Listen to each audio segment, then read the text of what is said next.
নমস্কার। ঘড়িতে বাজছে সকাল 4:30। তো ঘুম থেকে উঠে আমি ফ্রেশ হয়ে নিয়েছি। এবারে চলে যেতে হবে রান্নাঘরে।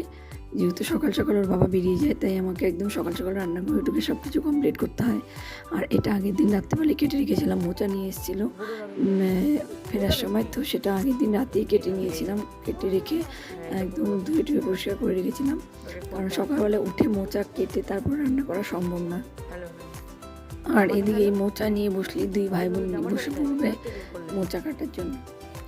এখানে তো বুড়ো দাদুর জামা আছে, এই জামাটা এই জামাটা এই জামাটা।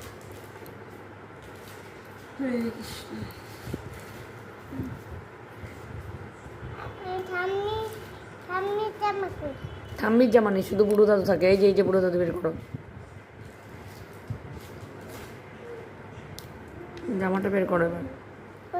এই যে হ্যাঁ, এটা সরাই নে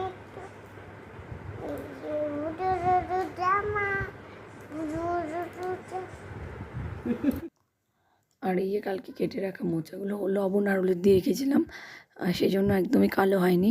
আর এদিকে মোচাটা সেদ্ধ করার জন্য বসিয়ে দিয়েছি। আর এদিকে যা যা লাগবে সব কেটে নিয়ে মশলাটাকে করে নেব। এদিকে মশলাতে যেহেতু আদা আর কাঁচা লঙ্কা জিরে ছাড়া কিছুই দেওয়ার মতো নেই, এইটুকুই লাগে মোচাতে। মানে নিরামিষ রান্না করতে হলে আমি এই জিনিসটুকুই দিই, আর তেমন কিছু দিই না। কিন্তু মিক্সিতে তো এত কম জিনিস, মানে এত কম মশলা পেস্ট হবে না ভালো মতো, তাই একটু টমেটো দিয়ে দিয়েছিলাম। টমেটোটা দেওয়ার জন্য মশলাটা ভালো মতো হয় আর কি, নাহলে তো একদমই আদা জিরা লঙ্কা পেস্ট হতে চায় না। আর এদিকে আমি আলুটাও ভালো করে ভেজে নিয়েছি, ভেজে নিয়ে মশলাটা দিয়ে দিলাম। আর এদিকে যে আমার মোচাটা মানে সিদ্ধ হওয়ার পর একটু ফ্যানের নিচে দিয়ে দিয়েছিলাম, যেহেতু খুব সকালে তাড়াহুড়ো রান্না, তাই ঠান্ডা করার জন্য সময় নেই বলে ফ্যানের নিচে দিয়ে তারপর ঠান্ডা হলে চটকে নিয়েছি। আর এদিকে মশলাও আমার কষানো হয়ে গিয়েছিল, তারপর মোচাটা ঢেলে দিলাম। এরপর এখানে আর কিছুই না, একটু নুন মিষ্টি দেখে নামিয়ে নিতে হবে। এদিকে ওর বাবার খাবার দিয়ে টিফিনও রেডি করে দিলাম।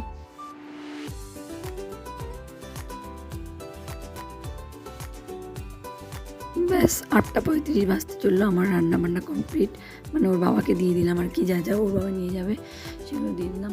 এরপর আমি ছাদে চলে গিয়েছিলাম, কারণ মেয়ের পেটটা ভালো না, আমাশা হয়েছে, যার জন্য থানকুনি পাতা খাওয়ানোর জন্য ছাদে থানকুনি পাতা আনার জন্য গেলাম। আর এইদিকে টব দিয়ে ভর্তি হচ্ছিলো, কীভাবে আনবো বুঝতে পারছিলাম না, তাই টবগুলো একটু সরিয়ে নিলাম ভেতরে যাওয়ার জন্য। আর এই থানকুনি পাতা না ভীষণ উপকারী, মানে আমি ছেলেকেও কখনো আমাশার জন্য তেমন ওষুধ খাওয়াইনি আর কি, মনে নেই আমার লাস্ট কবে ওকে আমাশার জন্য ওষুধ খাইয়েছিলাম।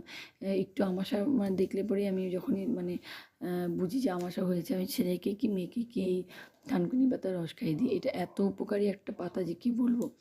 আর এদিকে ফুলটা এত সুন্দর লাগছিল দেখতে, বৃষ্টির জলের ফোঁটাগুলো পড়ে যেন আর একটা নতুন ডিজাইন তৈরি হয়ে গেছে ফুলের পাপড়িগুলোর মধ্যে। তো এইদিকে যে আমার পাতা নেওয়ার কমপ্লিট, পাতাগুলো ভালো করে এবার ধুয়ে একদম একটা করে ধুয়ে পরিষ্কার করে নেবো, নিয়ে গরম জলে একটু ফুটিয়ে নিয়ে তারপরে সেটাকে থেতো করে রসটা বের করে নিয়ে ওকে খাওয়াবো। আর যেহেতু বৃষ্টির দিন, টবের মধ্যে মাটি থাকে, বৃষ্টির জল ছিটে সেই মাটিগুলো থেকে নোংরা ওঠে পাতাগুলোর মধ্যেও, সেটা সেই জন্য পাতাগুলো কিন্তু প্রতিটা পাতা ভালো করে আমি একটা করে দেখে ধুয়ে নিয়েছি।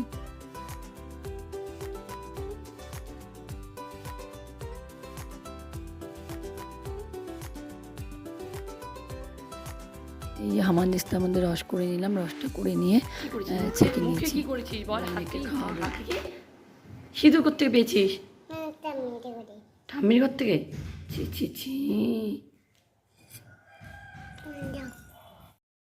মেয়ে একটু খাওয়া নিয়ে ঝামেলাই করছিল, একবার মুখে দিয়ে বলছিল আর খাবো না, মুখ চেপে ধরছিল, তবে খাওয়ানো গিয়েছে, খেয়েছে আর কি শেষ পর্যন্ত।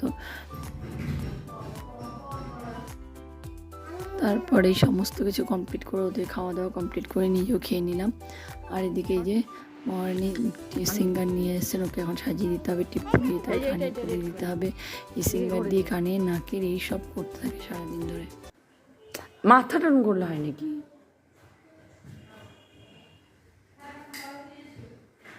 নড়বি না এদিকে।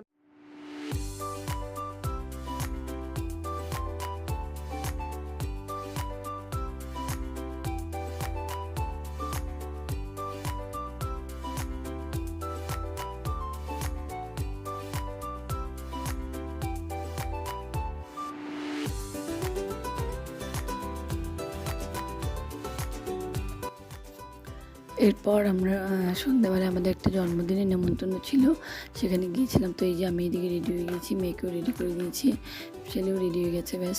তো বারবার ভাবছি আমি চুলটা কী করবো, বাঁধবো না কি খুলে রাখবো, এই করতে করতে শেষে একটা এরকম ক্লিপ লাগিয়ে নিয়েছি পিছনে। তুমি রেডি? চলো দাঁড়াও গিফটটা নিতে হবে না, গিফটটা নিতে হবে না। চলে গেল, দাদা যায়নি।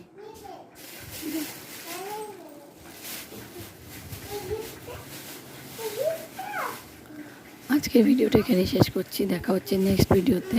সবাই ভালো থাকবেন, সুস্থ থাকবেন, আর আমার ভিডিওটা পুরোপুরি দেখার জন্য সবাইকে অনেক অনেক ধন্যবাদ। আর আমার ভিডিওগুলো অবশ্যই সবাই লাইক, কমেন্ট আর শেয়ার করবেন।